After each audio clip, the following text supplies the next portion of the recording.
పహల్గావ్ ఉగ్రదాడి నేపథ్యంలో పవన్ ఇచ్చిన స్టేట్మెంట్ ఏంటి? కౌంటర్గా కాంగ్రెస్ నేతలు మాట్లాడుతుందేంటి? కాంగ్రెస్కు ఉన్న బలహీనత అదా? తమ నేతల్ని కంట్రోల్లో పెట్టుకోవడం కాంగ్రెస్కి ఇంకా ఎప్పటికీ సాధ్యమవుతుంది? అంతర్గత ప్రజాస్వామ్యం పేరుతో అడ్డగోలుగా వాగే నాయకులు దేశం గురించి మాట్లాడే సందర్భంలో ఆయన కనీసం ఒళ్ళు దగ్గర పెట్టుకోరా? ఒక రాష్ట్ర సీఎం భారత్ పాకిస్తాన్తో యుద్ధం చేయడాన్ని సమర్థించను అంటారు. ఇంకో నేత ఐ లవ్ పాకిస్తాన్ అంటూ టీవీ డిబేట్లలో నినాదాలు చేస్తారు. అసలు ఉగ్రవాదులు మతం పేరు అడిగి చంపలేదంటారు మరో నేత. అందుకే ఈ కాంగ్రెస్ నేతలేమైనా అప్పుడప్పుడు మైండ్ని ఫ్రిడ్జ్లో పెట్టి వస్తుంటారా అన్న అనుమానాలు వ్యక్తం చేస్తుంటారు పరిశీలకులు.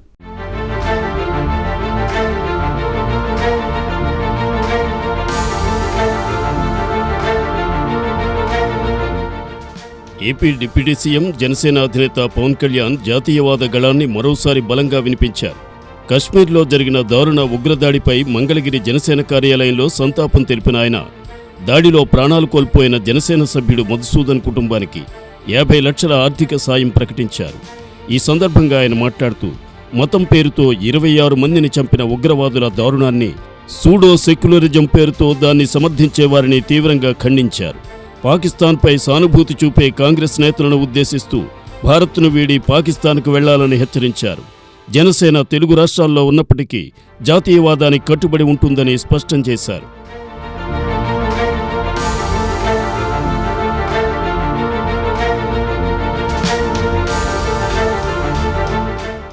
పవన్ వ్యాఖ్యలు కాంగ్రెస్లో కలకలం రేపాయి.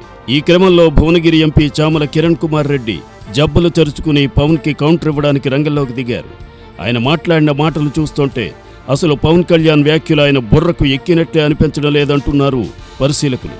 మతం పేరుతో హిందువులను వేరు చేసి చంపారని పెహల్గావ్ దాడి బాధితులు, ప్రత్యక్ష సాక్షులు ఒకవైపు చెబుతుంటే, ఈ కాంగ్రెస్ నేతలు కొందరు ఉగ్రవాదులు మతం పేరుతో చంపలేదని, అదంతా మత విద్వేషాలు రెచ్చగొట్టేందుకు బీజేపీ చేస్తున్న ప్రచారమనే అడ్డుగోలుగా వాగారు.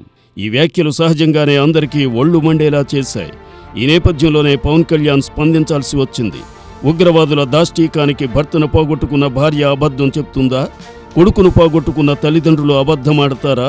అసలు ఈ కాంగ్రెస్ నేతలు ఒక్కోసారి బుద్ధుండే మాట్లాడతారా, లేక మైండ్ని భద్రంగా లాకర్లో దాచిపెట్టి బయట తిరుగుతుంటారా అంటూ విరుచుకుపడుతున్నారు జాతీయవాదులంతా. ఇక్కడ ఓ మతాన్ని దూషించమనో, వారిపై దాడులు చేయమని అనటం లేదు. కానీ మతం పేరుతో చంపారన్న నిజాన్ని దాచిపెట్టాల్సిన పని కూడా లేదు. అయితే ఎంపీ చామలకు ఏమర్థమైందో తెలీదు. సూడో సెక్యులరిస్ట్ అనగానే కాంగ్రెస్ వాళ్లే కదా అనుకుని ఉండొచ్చాయన.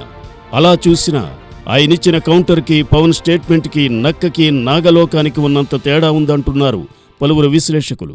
రాజకీయాలంటే సినిమా కాదని, పవన్ కళ్యాణ్ ఎవరో రాసిచ్చిన స్క్రిప్టు చదివారని, స్థాయికి తగ్గట్టు మాట్లాడాలని 10 ఏళ్ల కిందట పవన్ కళ్యాణ్ అనుకుని మాట్లాడినట్లున్నారు చామల కిరణ్ కుమార్ రెడ్డి. కంగనా రనౌత్లా సినిమాలు చేస్తూ మోదీకి సపోర్ట్ చేసుకోమని ఓ సలహా కూడా ఇచ్చారు వెటకారంగా. చెప్పాలంటే పవన్ కళ్యాణ్ ఇంకా చాలా నయం. మర్యాదగా పాకిస్తాన్కి పొమ్మన్నారు.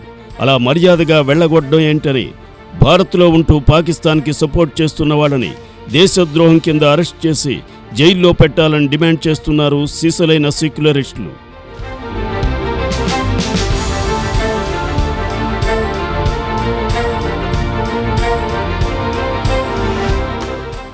చామల విమర్శలు పవన్ వ్యాఖ్యలకు సంబంధం లేనివిగా, సందర్భానికి తగనివిగా కనిపిస్తున్నాయి.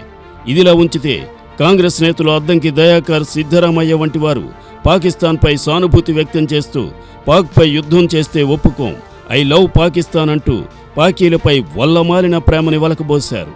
వీరి వ్యాఖ్యలు దేశవ్యాప్తంగా వివాదాస్పదమై కాంగ్రెస్పై ప్రజల్లో వ్యతిరేకత పెరిగింది.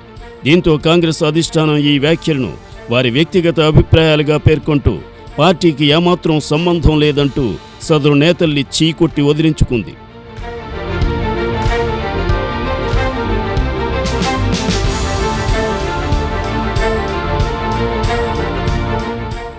పవన్ జాతీయ భద్రతపై చూపిన దృఢమైన ధోరణి, కాంగ్రెస్ నేతల ద్వంద్వ వైఖరికి వ్యతిరేకంగా దేశ ప్రజల మనోభావాలకు సరితూగుతోంది.